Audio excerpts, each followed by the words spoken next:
20 baht. 20 baht.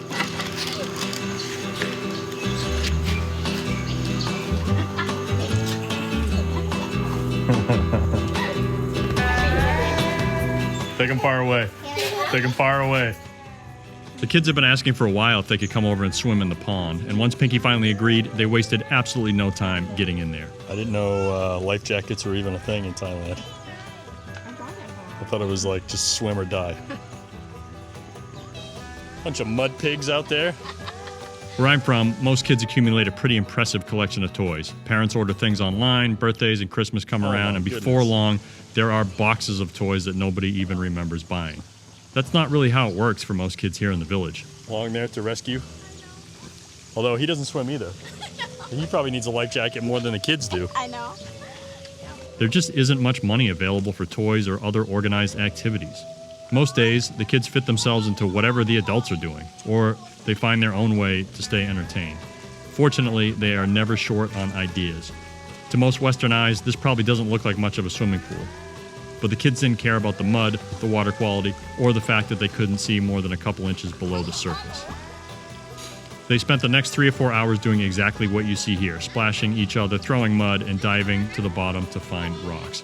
No toys, no phones, nothing organized, just a muddy pond and a few other kids to play with. That was more than enough.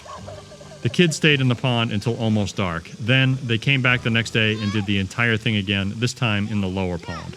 So if nothing else, we now know that the village swimming facilities have been thoroughly tested and kid approved.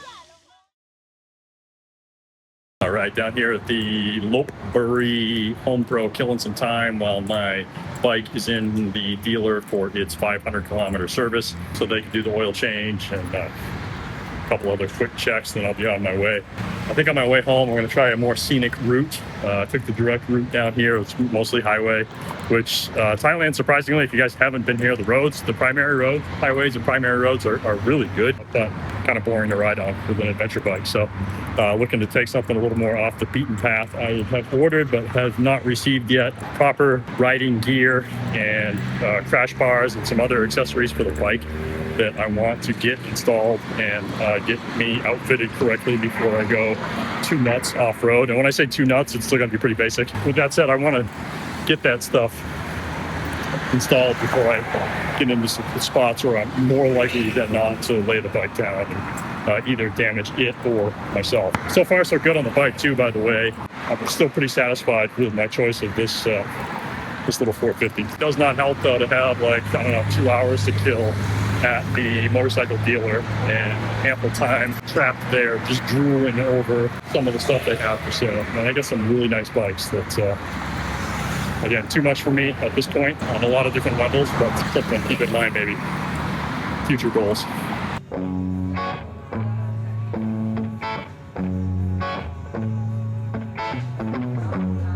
I like that in Thailand, when they charge you for 2 quarts of oil and there's that much left over, they actually give it to you to take home. Don't want it to go to waste. I paid for it.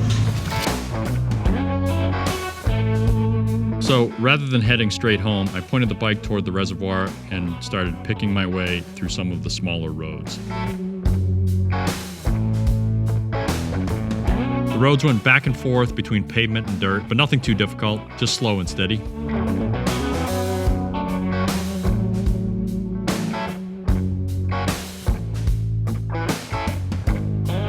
This whole area along the reservoir seems to be a popular place for camping and, as far as I could tell, free-range goat operations. There were hundreds, if not thousands of them scattered around here with no fences in sight. They didn't seem especially concerned about me. I had apparently interrupted what was already a very lengthy lunch. From there, I just kept working my way around the lake. This is exactly the kind of road I was hoping to find. Quiet, scenic, a few nice curves, and almost no traffic.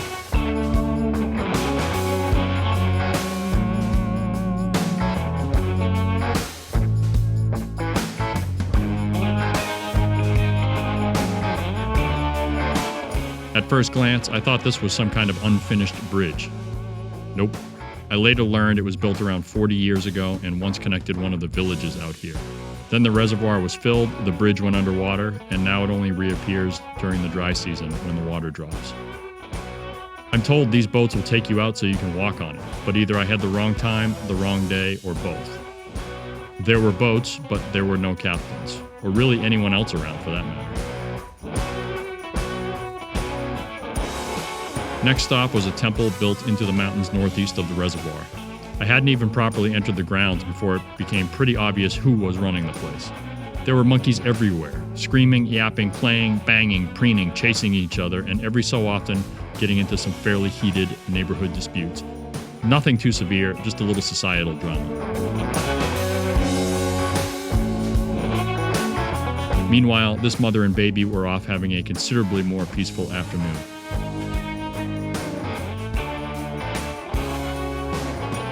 The baby stayed wrapped around her while she groomed it. Then another monkey, presumably the father, came over and started grooming her.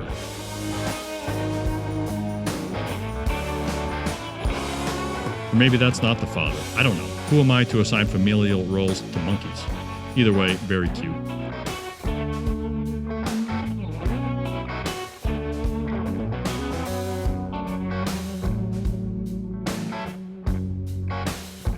After that, I started working my way back home. I still had quite a bit of riding ahead of me, but these roads beat sitting on the main highway all afternoon. Although, sitting on the highway still beats the hell out of sitting in an office all afternoon. So there's that.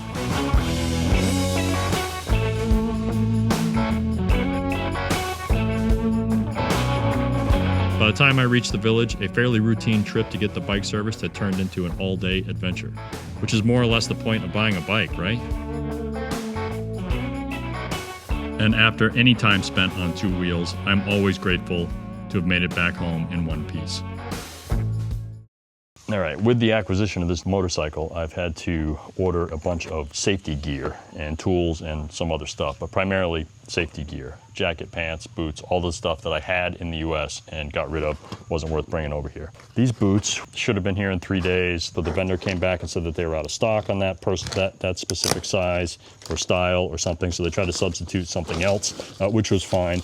And a pretty common theme for me with shoes. Now, I take a size US 14 or 15, which I think equates to a size 47 or 48 here, and that's quite a bit bigger than the average Asian foot, right? So I know even in the US, and especially before there was the convenience of just ordering stuff online, I would walk into the shoe store and instead of like, and you guys with big feet will know this, instead of just like picking out the shoe on the shelf that I wanted and said, hey, do you have this in a size 15? It was always like, hey, can you just bring me out everything you have here in the store in a size 15? And the clerk would disappear and come back with a couple of like dust covered boxes, and you'd get to pick maybe from 2 or 3 different pairs of shoes if you were lucky. So we'll see. Oh, my gloves too. So I've had boots similar to these in the past, but not quite this brand or style, so I went with what I thought was going to be the best logical size for me, but I've got a weird shaped foot, so I don't know, anything's possible here. Check, make sure there's no toads living in there.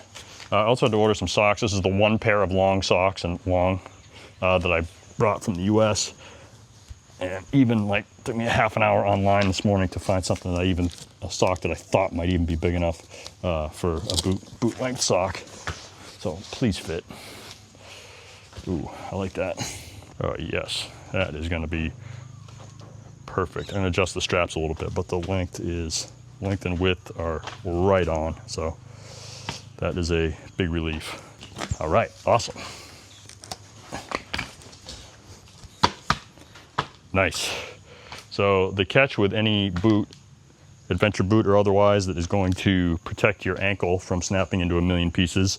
I think the last pair I had were like Tech 3s, almost like a hard motocross boot, and those things were miserable. It's like walking around in ski boots, but these are not bad at all. These are going to be actually quite manageable, and they appear to have pretty solid ankle protection. Not as hard as those Tech 3s that I had, but that's the give and take, right? Ankle protection or the ability to walk. Yeah, these are good. All right, whatever nonsense I was just talking about, excited about improved comfort at the expense of safety, forget all of that, scrap it all. I have instead decided that safety is much more important, even if I have to limp around in what essentially are ski boots. Now we're talking. These things are rugged. I just hope they fit. It's a different brand. So we're going through the sizing thing, the sizing risk over again. All right, look at that. Man, these things are 1,000 times better, and they do not seem horribly uncomfortable to walk in. I mean, I'm not gonna be hiking any mountains in these things, but they're better than the Tech 3s as far as I can remember, due to comfort, and like these things are hard plastic, so. Yeah, buddy. Now, I wonder if I can shift. I don't have my key.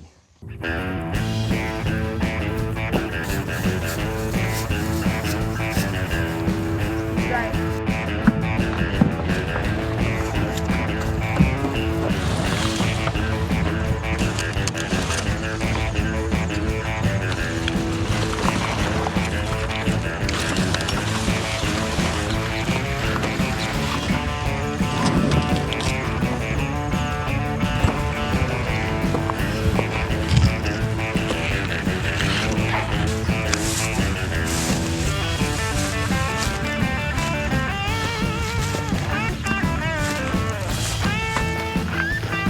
Hi.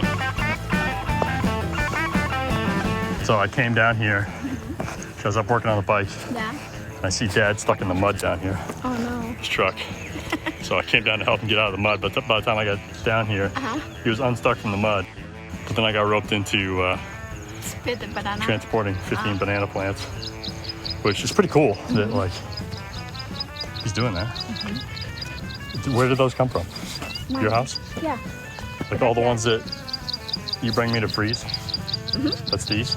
So they're a different kind though than the Yeah. ones we planted? The one I planted, yeah. Will these actually grow? He said the neighbor told my dad how to grow. Okay. That's crazy. Like those shitty bananas that were here, like the ones I chopped all down, but they've all grown back in no time at all. Yeah. And then the ones that we actually want to do well haven't grown an inch. I know.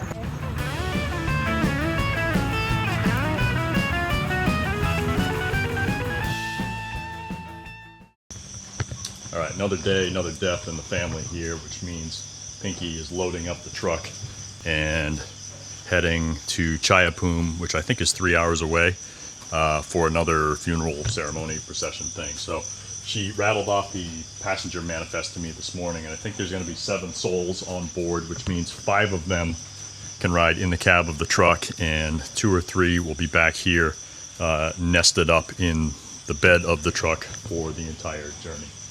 It's raining right now. I don't know if that's going to continue, but I'm not sad to not be going on this trip. Now, I have endured a, 4, almost 5 hour journey in the back of the truck years ago from the village all the way down to Bangkok, and my tailbone still hurts.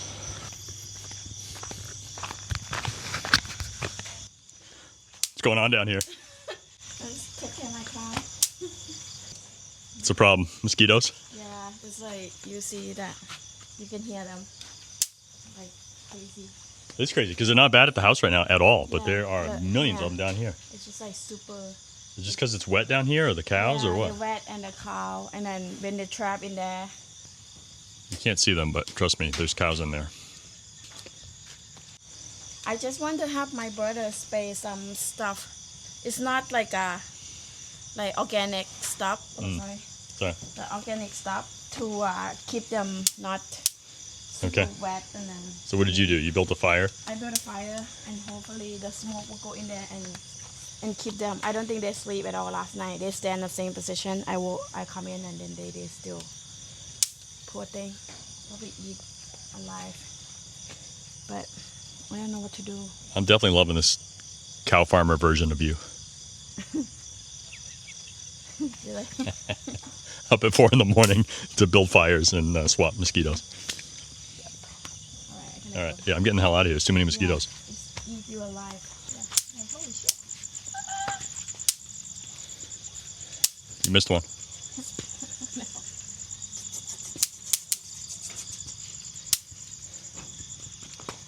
All right, I'm gonna go. Is that a Marriott bed back there? Yeah. So with all that, I think today would be a great day for a motorcycle ride.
All right, man, what a day we've had here. I don't know, 8 or 9 hours into this ride up through the national park. Super windy roads, a little bit of highway mixed in, mountain climbs up to, I think the temperature dropped to like 19 degrees Fahrenheit. I'm sorry, 19 degrees Celsius. And I did get poured on for a little bit, but given that it is heavy rainy season up here, I've done well to stay as dry as I have. I went through one area of town that the entire like main street was flooded out. It's my first water crossing in this bike. Not exactly how I pictured it. I thought it'd be a river somewhere and not like right through the center of town. Just some awesome riding up here. Scenery's great. A little cloudy, little foggy, a little rainy, which cuts down on the scenery in some aspects, but I'll tell you, not having the blazing sun beating down on me all day and keeping relatively cool, especially up here in the mountains, I think it's worth the trade-off. So just about wrapped up with the twisties here. I got one more stretch of road, then I'm kind of back on the highway headed home.